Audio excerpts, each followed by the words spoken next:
I am the University Club of Portland and have stood at this city's heart for over a century. Through war and peace, prosperity and recession, I have remained a constant present in the lives of Portland citizens. In the mid-20th century, I entered a new phase in my history. The University Club's members had to adapt to changing times during and after the Great Depression. As a result, the club became more inclusive, welcoming new members from different backgrounds and professions.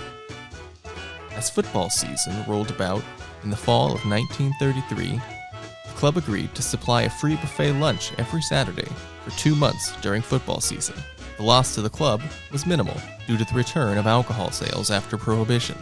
But by 1934, some members thought my financial situation was hopeless. Membership dropped by 1/3 as the Great Depression set in for another 7 years. But my board of directors continued trying new things to make money. They required membership fees for members who left and returned. They attempted to stimulate patronage by offering group luncheons to fraternities.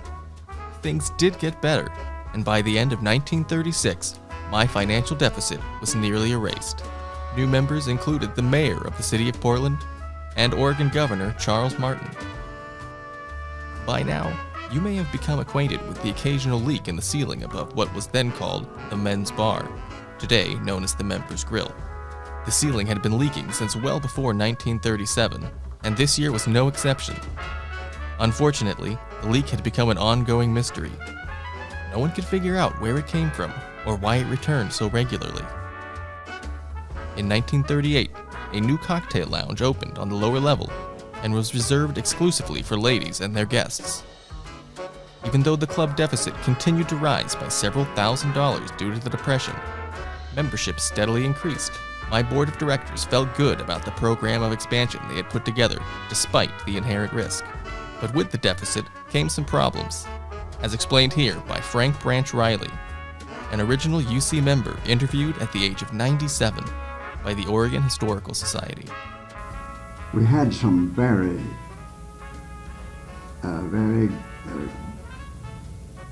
grave and grim years. We were 3 years behind in our taxes.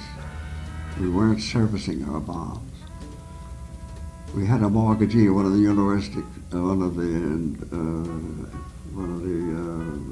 life insurance companies, that were breathing down our necks, threatening foreclosure. We were having resignations all over the place. It was in the threadbare 30s. Yes. And it looked as if we were going to go down.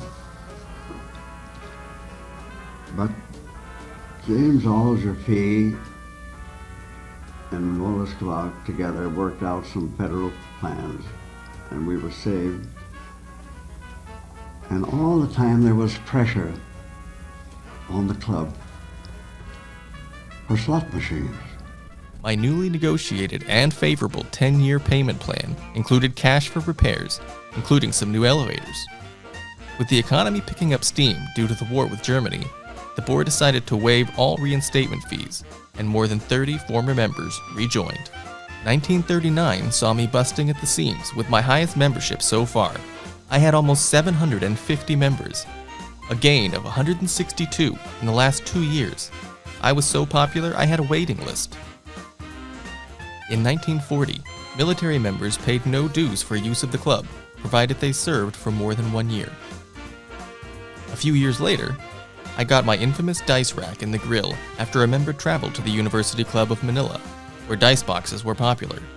Manila's club presented the very first dice box. Soon after, a cup was ordered for every member and installed in the bar.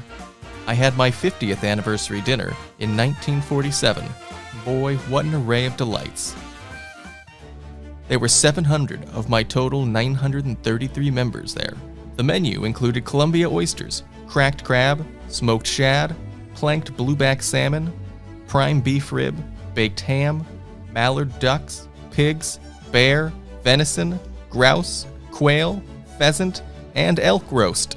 At my 50th anniversary party, The club president remarked that I had reached a place in the social and civic life of Portland that the founders in their most optimistic and inspired moments could scarcely have visualized. The following year, I was so popular that my waiting list was several years long. In early 1950, my membership was 1,056. In 1953, the state of Oregon finally allowed the serving of hard liquor by the glass. And although the board only officially authorized 1-ounce drinks, I, for one, do not recall ever seeing such a thing within my walls. Every Saturday night in the dining room, there was a trio of live music for the cocktail hour, followed by a 5-piece Dixieland jazz band with trumpet, trombone, clarinet, drums, and banjo. Once again, my membership lagged, and my deficit returned after my lower level was remodeled. Portland had many younger people coming from out of state, so to attract them, I revised my requirements, and 50 more joined. Soon, I had another budget surplus. In the late 1960s, I had an annual fashion show that involved several local clothing stores, usually one for women and one for men. They supplied clothes modeled by my members and their family. Since they were held during the election season, my fashion shows were called the Fashion Party Platforms. The title was later changed to Tweeds and Weeds.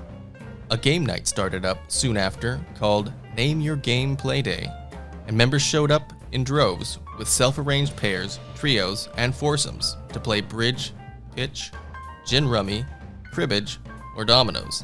I continued to be a hub of social and cultural activity, hosting events and gatherings that brought together people from all walks of life.